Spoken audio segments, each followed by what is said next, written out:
बिहार के पूर्व मुख्यमंत्री जीतन राम मांझी के जातीय टिप्पणी और धार्मिक विवेचना को लेकर के उठे बवाल क्या भोज के बाद शांत हो जाएगा, या जीतन राम मांझी के बयान से आप बिहार की उस राजनीति को समझ सकते हैं जिसमें ब्राह्मण हाशिए पर है।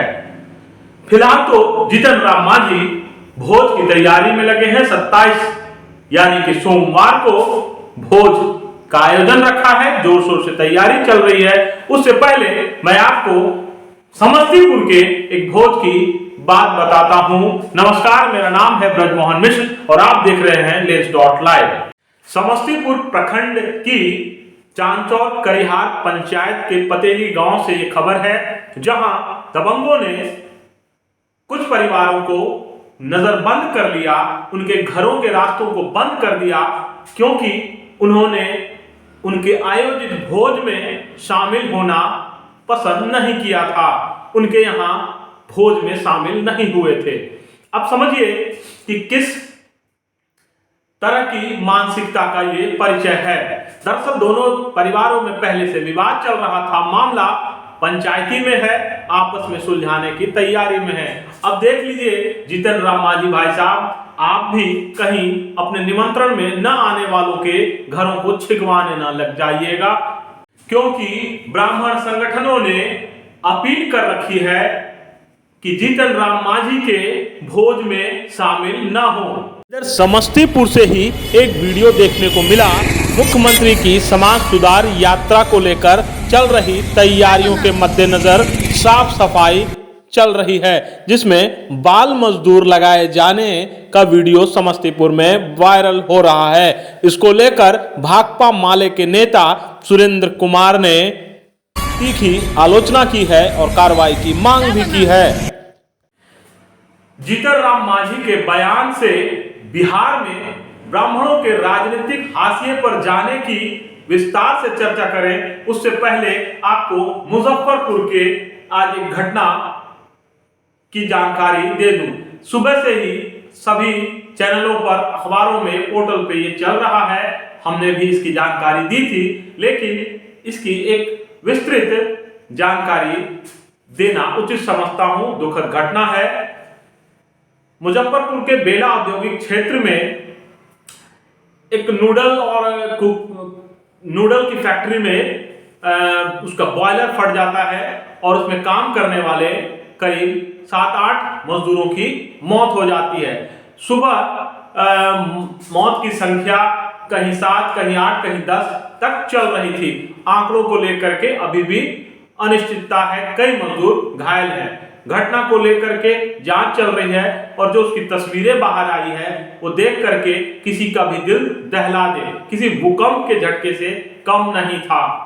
मधुबनी में भी एक जघन्य अपराध हुआ। पिछले 6 दिनों से लापता सुजीत कुमार सिंह, उगना कॉलोनी निवासी सुजीत कुमार सिंह की हत्या हो गई। शव तालाब में मिला। सुबह से आक्रोशित लोगों ने जाम किया हुआ था। दोपहर होते होते चीजों को संभाला गया और उसके शव को पोस्टमार्टम के लिए भेजा गया। हत्या के पीछे क्या कारण है, पुलिस इसकी छानबीन कर रही है। अब बात करते हैं जीतन राम मांझी के बयान से ब्राह्मणों के बिहार की राजनीति में हाशिए पर जाने का क्या संबंध है। दरअसल 1990 तक बिहार की राजनीति में ब्राह्मणों का वर्चस्व कहें, दबदबा कहें, बना हुआ था। इसके बाद संख्या बल को, वोट प्रतिशत के संख्या बल को भांपते हुए, समझते हुए उस राजनीति को लालू प्रसाद यादव ने पकड़ लिया और अगड़े पिछड़े की राजनीति बिहार में तेज हुई। नतीजा लालू यादव के पक्ष में गया और लगातार वो 15 साल तक सत्ता पे आसीन रहे। 2005 के बाद जेडीयू और भाजपा ने सोशल इंजीनियरिंग के तरीके से जातीय समीकरणों को अपने पक्ष में करना शुरू किया। अब जीतन राम मांझी और वीआईपी नए तरीके से अपने पक्ष में इसी वोट बैंक को, इसी अगड़े पिछड़े की राजनीति को बढ़ावा दे करके अपने लिए कुछ जमीन तलाशने में लगे हुए हैं। दरअसल आप समझिए, बिहार में वोटरों की संख्या के अनुसार अगड़े यानी कि फॉरवर्ड वोटरों की संख्या 12 से 15% आप समझ सकते हैं मैक्सिमम है।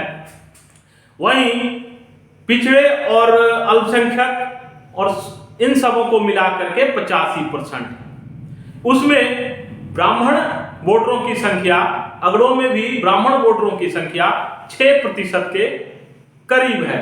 अब आप समझ लीजिए, इसी का नतीजा है कि आज ब्राह्मण समुदाय को दिए गए अपशब्द बयान के बावजूद कोई भी सत्ता में शामिल जदयू और भाजपा कोई भी खुलकर खतरा मोल लेना नहीं चाहती है। एक तो बिहार की राजनीति और दूसरे उसी से मिलती जुलती उत्तर प्रदेश की राजनीति भी उससे प्रभावित हो सकती है। आप इसी से अंदाजा लगा सकते हैं कि बिहार की राजनीति में ब्राह्मणों की क्या स्थिति है।